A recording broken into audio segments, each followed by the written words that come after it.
Once upon a time, in a kingdom blessed with prosperity and peace, there lived a compassionate king and queen who were adored by their subjects. They resided in a magnificent palace surrounded by lush gardens and serene rivers, yet their joy was incomplete. Despite fervent prayers and a deep longing in their hearts, they had no child. Then one day, a miracle occurred. After many years, the queen gave birth to a baby girl, and the king and queen's joy knew no bounds. They named her Aurora, which meant dawn, because she was the light that had arrived after a long, dark night. To celebrate their daughter's birth, the king organized a grand feast, extending invitations to all the kingdom's inhabitants, including fairies, who were known to bestow gifts on newborns. 7 fairies were summoned, each possessing unique magical abilities, but only 6 arrived at the palace. They approached Aurora's golden cradle,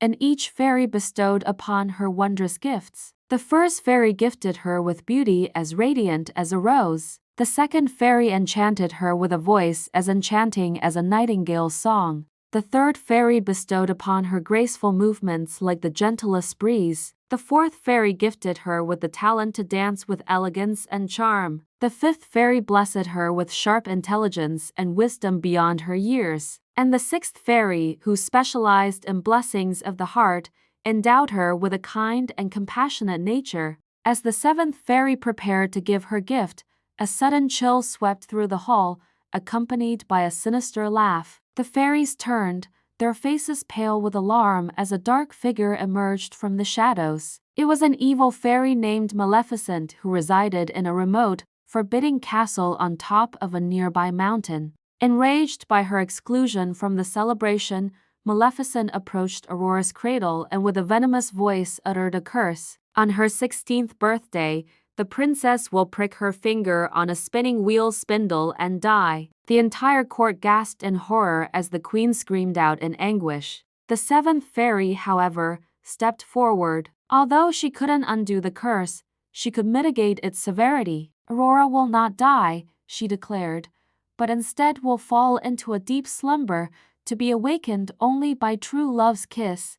Though this offered a glimmer of hope, fear still lingered in the hearts of the king and queen. Determined to protect their daughter, the king issued an order for every spinning wheel in the kingdom to be destroyed. However, fearing that the curse might still come to fruition, 3 good fairies, Flora, Fauna, and Merryweather, devised a plan. They would take Aurora away from the palace to a secret cottage deep within the forest. There, they would raise her incognito, concealing her royal lineage until the curse could be broken. Over the years, Aurora blossomed into a beautiful young woman with flowing golden hair, eyes as blue as a summer sky, and a heart filled with warmth and kindness. On her 16th birthday, unaware of her true identity or the lurking danger, Aurora spent the day picking wild berries in the forest. As she sang a merry tune, a handsome young man on horseback came across the clearing. It was Prince Phillip,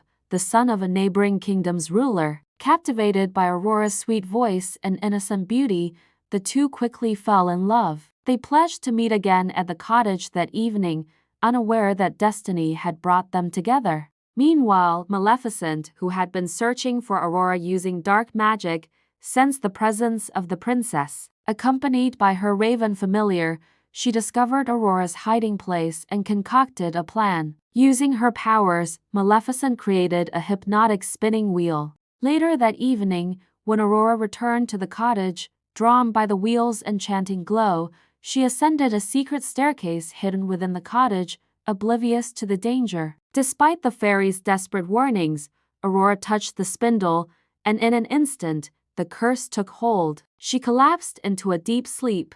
The fairies, heartbroken and filled with remorse, carried Aurora back to the palace and placed her on a magnificent bed in the highest tower. To shield the kingdom from despair, they cast a spell, lulling everyone, including the king and queen, into a slumber that would last until Aurora awoke. Guided by the fairies, Prince Philip managed to infiltrate Maleficent's fortress, slay the dragon, and break the curse with his love's kiss. Upon waking, Aurora and Philip embraced, and soon their joyous laughter echoed through the palace halls once more. The kingdom celebrated their union with a week-long festival, marking the beginning of a new era of peace and prosperity. And so the tale of Sleeping Beauty became a legend whispered through the ages, a timeless story of love, courage, and the triumph of good over evil.